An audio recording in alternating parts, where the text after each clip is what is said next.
Yun.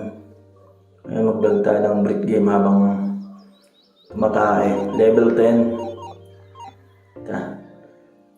Pwede mo hinaan yung sounds na ito. Siguro ito sa media. Okay. Level 10. Gano'n kaya tagal natin ito matatapos? Sasabay ko lang sa pagtahay ko itong pag-break game kasi ito yung pinakamalaya na oras ko eh. Yung pagtahay. Siyempre, may pairi-iri, di ba? Gusto ko ito eh. Gusto kong gawin eh. Alam mo, parang pag tumatay ka, dapat wala kang pakialam sa ibang tao. Kaya siguro may pa-echo-echo siguro yung tunog nito. Sana huwag matalo para maganda naman yung kalabasan, di ba? Kung kailan naman hindi kailangan, no?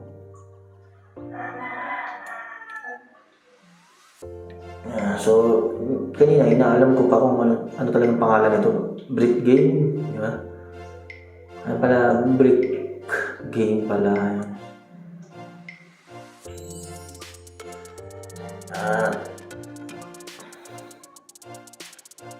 Kasi pag tumatay, parang walang i-istorbo sa'yo eh. Pag tayo ka, diyan ka lang, tayo ka. Sasabahay ka pa, wala kang pasok. Diba? Kwentuhan, ganun. Pa ito nag-livestream ng Brit game, no? Ano kaya nag-livestream nito? Ano kaya kung ito yung pumatok sa vlog namin, no? Ako to siguro yun. Kasi yung vlog namin kung saan tungkol eh. Kasi wala namang pinupunto hanahabol na audience. Ang gusto namin malayang gawin lang yun. Parang hindi kailangan ng minahabol na na income or masarap kasi maging ikaw eh, di ba? Kasi bihira na yung ganun eh. Parang halos lahat ng tao hinahabol yung pagiging kumita, ganun, maging popular. Hindi na alam na yung pagiging popular, pwede rin maging hindrance yun sa peace of mind. Diba? Ba't ka ba nagbablog, diba? Maging popular, eh. Pag yun yung dahilan niya, parang automatic lose na yun. Kasi mag-iisip siya ng content lagi na dapat napapanahon, magpaprank ng na kahit na labag sa loob nila, di ba? Papahamak yung buhay nila, di ba? Paano kaya kung ganito lang? Break game ka habang tumatay. Taasan mo lang yung level para may konting challenge, di ba?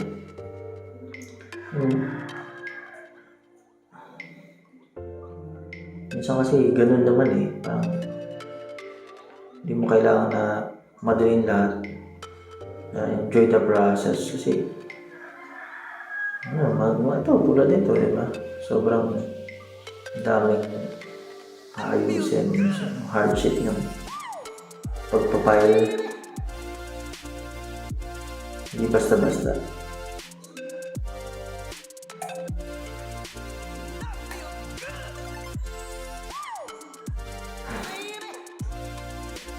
Ayos din talaga ito eh. May mali ako dito, pero okay lang. Magigiba natin yan.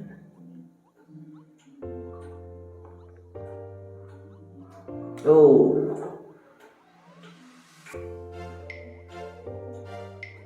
dati nauuso tong Tetris na to eh sa Facebook. Magkalabang ka sa Tetris. Nag-ahamulan ka, ganun. Dati nauuso to eh. Yan. Ang wala na yun. Parang mas yung mga tao yung game na mag-trashtuhan sila, gumagamit ng talagang laro na war, ganun. Pwede mo yung ganito na parang mind game, di ba? Oops.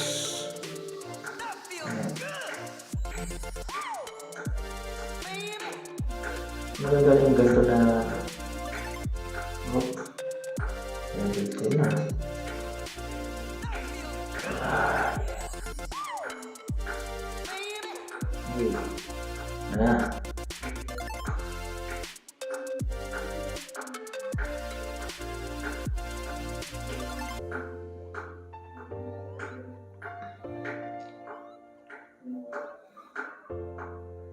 Sarap maging malaya, no? Yung tipong gagawin mo yung gusto mong gawin dahil gusto siyang gawin. Gigising ka sa umaga dahil tapos ka na matulog. Hindi dahil sa mamadali ka papasok ka ganun. Parang yung mga masarap gawin sa buhay mo. Kung papapiliin, pera o kalayaan, parang mas okay yung kalayaan. Pero parang pag wala kang pera, di ba? Hindi nagpapatakbo naman ngayon. Hindi naman siguro. Siguro delusional lang yung pera talaga. Wala nang talaga siyang value. Fiat money lang siya, fiat.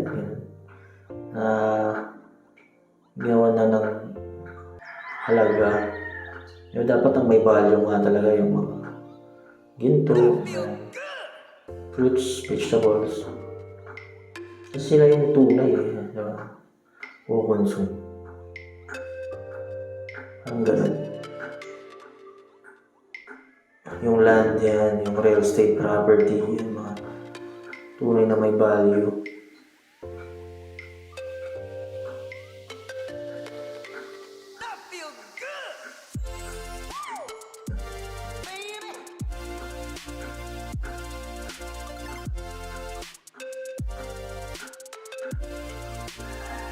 Ano na kasi dito, offline. Yung gawin habang tumatay talaga.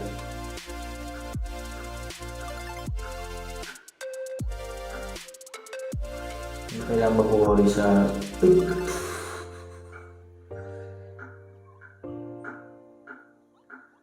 yun lang pa nagkamali ka ng tansya. Ang ganda-ganda eh.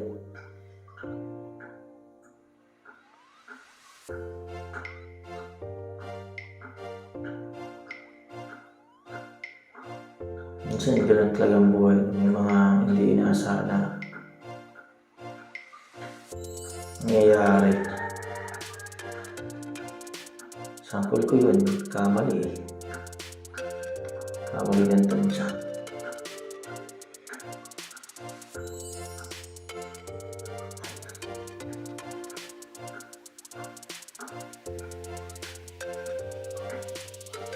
Pabilis na naman, pabilis ng pabilis. May level pala, no? Speed niya, speed. Pinipili ko na may ganun eh, parang mas okay sa akin yung mataas yung level. Umpisa ka sa may challenge. Kasi yung sa wala.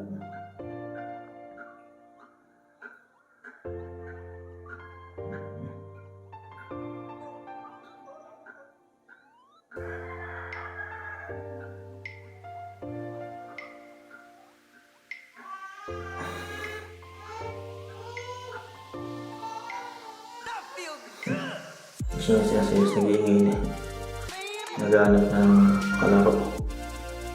May wala akong pasok, kaya ako yung kalaro na niya.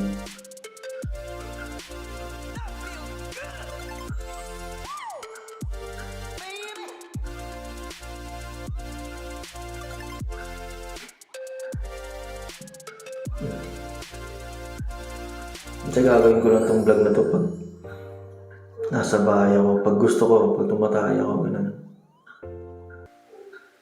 Pag sa bahay ako tumatay, rest day ko, hindi ako mamadali kasi syempre may trabaho din ako.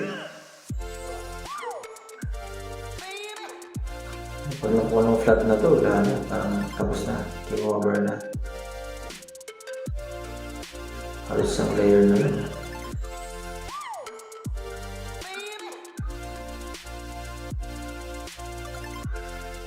Pakita na yung layer.